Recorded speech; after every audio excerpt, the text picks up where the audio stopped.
Personautas, seguimos en el Ser Creativo, cuarto congreso de Mentes Brillantes. Estamos con don Mario Alonso Puig. Acabamos de escuchar una interesantísima ponencia suya. Mario Alonso es médico, cirujano, conferenciante y ante todo, Mario, un hombre feliz, ¿no? Yo diría que sí, entendiendo que la felicidad como estado de plenitud la experimento en algunos momentos, no a todas horas. Oye, ¿y esa voz que tienes la entrenas o cómo haces? La verdad es que no, yo creo que eso es una de las cosas con las que, bueno, he recibido ese regalo de la vida, ¿no? Tener una voz que las personas me dicen que está bien, que es una voz que gusta. Gusta. Bueno, tú participas en muchos congresos como este, colaboras en programas de televisión, has escrito, escribes muchos libros, siempre dando muy buenos consejos sobre cómo ser más felices, cómo llevar una vida más plena y bueno, todos los consejos está muy bien, oírlos está fenomenal, pero llevarlos a la práctica es otra cosa, ¿no? ¿Hay consejos para seguir esos consejos? Esa es una magnífica reflexión. Entre el saber y el saber hacer es donde está la sabiduría. ¿Sabes lo que pasa? Que cuando una persona se da cuenta de que una idea realmente puede abrir un espacio nuevo en su vida, se encuentra con que para que ese espacio se abra tiene que soportar una serie de incomodidades y una serie de inseguridades. Y yo creo que en muchos momentos, teniendo la capacidad, falta ese poquito de valentía, falta ese poquito de fe, falta ese poquito de audacia para dar el salto. Si desarrolláramos un poquito más esto que me gusta llamar el cociente agallas, un poquito más la fuerza del carácter, estoy convencido de que accederíamos a verdaderos continentes interiores, es decir, descubriríamos mundos nuevos. Cuando yo he sacado a veces de donde apenas encontraba ese punto de valentía, ese punto de decisión, desde mi propia experiencia puedo decir que se me han abierto espacios que jamás hubiera pensado que se podían haber abierto. Tú dices que una de las formas para conseguir alcanzar esa plenitud, esa felicidad, es enviarle al cerebro, te lo voy a simplificar tampoco para liarnos aquí mucho, pero bueno, básicamente enviar al cerebro estímulos positivos en situaciones que igual no son tan agradables para nosotros, para hacer una especie de entrenamiento, ¿no? Esto no es complejo, no es como ser un poco falso uno con uno mismo. No, es un razonamiento lógico que está fundado, desde mi punto de vista, en una realidad demasiado reducida. Yo tengo un cerebro, yo no soy solo mi cerebro. Es decir, mi cerebro es una estructura de una complejidad máxima que no solamente emite cosas, sino que recibe estímulos. La mente no puede entenderse solamente como un producto del cerebro, aunque respeto enormemente opiniones de grandes neurocientíficos que dicen que sí, que la mente tiene una base exclusivamente material. Desde mi punto de vista, la mente tiene una base dual, material y de naturaleza no material. ¿Qué quiere decir? Que desde mi convencimiento, desde mi ilusión, desde mi compromiso, yo puedo estar mandando mensajes a mi cerebro para que él reestructure su propia anatomía, su propia histología, su propia conectividad y me ayude a percibir en el mundo cosas que existen, pero que yo no las puedo percibir mientras tenga ese modo de pensar y ese modo de mirar la realidad. Siguiendo un poquito con esto que nos cuentas, que es súper interesante, ayer mismo entrevistábamos a Tony Segarra, hablando con él, sabes que es creativo publicitario, y hablando un poquito con él de todo el tema de la creatividad, los procesos creativos en publicidad. Hablamos del factor diálogo interno con uno mismo, ¿no? El creativo tiene que hablar mucho consigo mismo y nos gustaría también que tú nos abrieras en ese sentido un poco tu mente y nos contaras cómo habla Mario consigo mismo. Hay dos tipos de diálogo interno. Está el diálogo que procede del núcleo, del core, de la esencia, que es tremendamente sutil, solo se percibe a través de la intuición, no a través del razonamiento. El razonamiento no llega tan profundo, es una intuición, tienes una percepción de que tienes que hacer algo, ves algo de manera inmediata sin pasar por el razonamiento y sabes que eso tienes que hacerlo.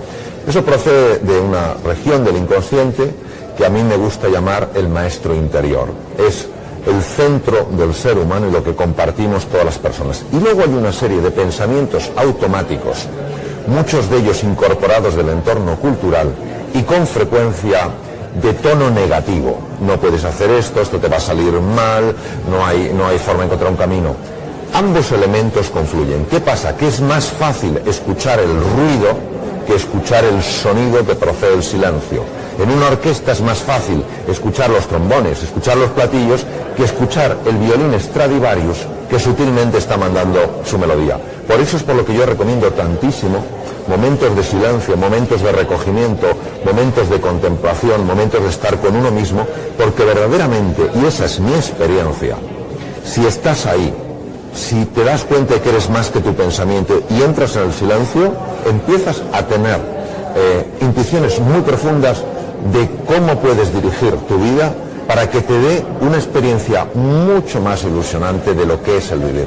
Vamos a aplicar todo esto que nos dices al ámbito empresarial, por ejemplo, porque en una agencia de publicidad, invertir en ese tiempo libre, en esos silencios de los que nos hablas para que tu equipo sea más creativo, el coste de oportunidad quizás en algunos momentos no compense tanto, ¿no?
Esto no es ver la realidad en toda su extensión. Vamos a ver. Lo importante no es lo que yo consigo inmediatamente, si cuando el tiempo avanza me doy cuenta de que por conseguir eso tan rápido he perdido cosas mucho mejores. Si estamos tan enfocados en el corto plazo que creemos que la reflexión, que creemos que la introspección es una pérdida de tiempo, creo que estamos absolutamente ajenos o alejados de lo que nos dice la realidad. La palabra inteligencia, que es un concepto que revela la capacidad del ser humano para adaptarse a lo nuevo, viene del latín intus legere, que quiere decir capacidad de penetración. Es decir, cuando yo hago introspección, cuando hago reflexión, porque analizo un tema, porque veo cómo puedo darle un giro creativo, yo no estoy perdiendo el tiempo, estoy invirtiendo el tiempo.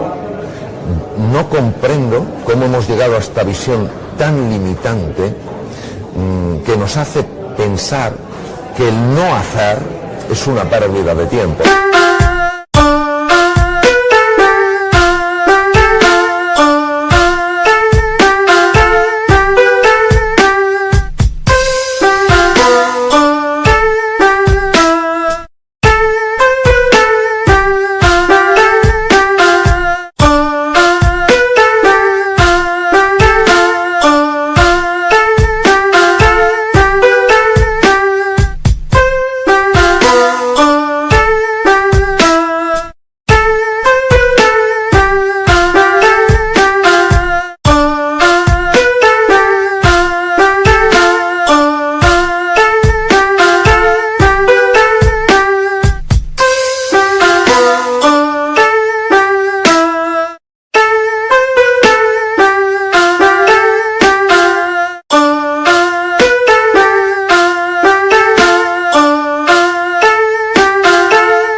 Esos tiempos en los que te paras y reflexionas son para hacer luego con mucha más eficiencia y con mucho más sentido.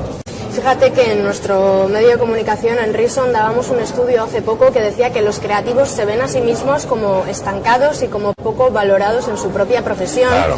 Porque dicen, parece ser que el motivo es que no tienen tiempo suficiente ante la carga de trabajo y el volumen de estrés que afrontan cada día, no tienen tiempo para pararse, pensar y dialogar un poco de forma interna. ¿Tú qué crees que puede estar fallando ahí? ¿Qué consejo le puedes dar a esas personas? Pues mira, yo diría lo siguiente, voy a hacer una lectura de Mario Alonso Puig sobre la situación. Nuestra cultura es una cultura muy enfocada en ciertas capacidades del hemisferio cerebral izquierdo. Estructura, organización, una cosa tras de otra, ponerte en marcha, hacer. Lo que hoy el mundo pide, lo que hoy el mundo está demandando es capacidad de ver las cosas de una forma global, capacidad de crear, capacidad de conectar. Eso depende fundamentalmente del hemisferio derecho.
El hemisferio derecho precisa de esa tranquilidad.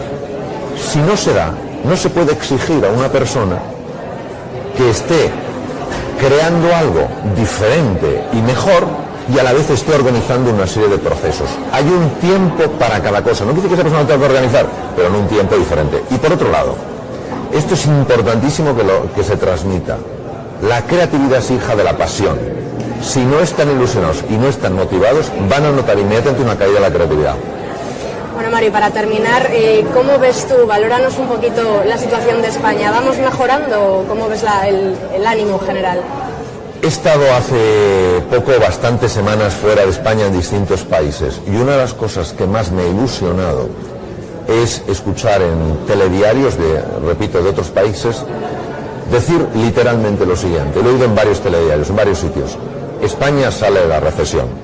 Esto es importantísimo para que cambie la imagen de España. Por otro lado, el que inversores de la talla de Bill Gates haya entrado en España, eso inmediatamente...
sube el prestigio. Según me han comentado, un periodista muy afamado de uno de los periódicos más importantes de los Estados Unidos ha pedido públicamente perdón a España por haberla tratado tan mal. Es decir, creo que se está cambiando la tendencia. Lo que pasa es que también pienso que hasta que esto se note a nivel de la calle, en el tema del empleo, en que dejen de caer aún algunas empresas, todavía puede pasar un tiempo. Ahora, si levantamos un poco el ánimo, si vemos una luz, aunque sea muy tenue, la capacidad de recuperarse va a ser muchísimo más rápida, porque el estado de ánimo afecta de manera directa a la eficiencia del cerebro humano y por tanto la creatividad, la inteligencia, memoria, aprendizaje, etc. Bueno, Bueno, Mario, un verdadero placer haber compartido estos minutos Muchas contigo. Gracias. Muchísimas gracias. Gracias a Nosotros vosotros. seguimos por aquí hablando de marketing. Gracias, Mario. Gracias.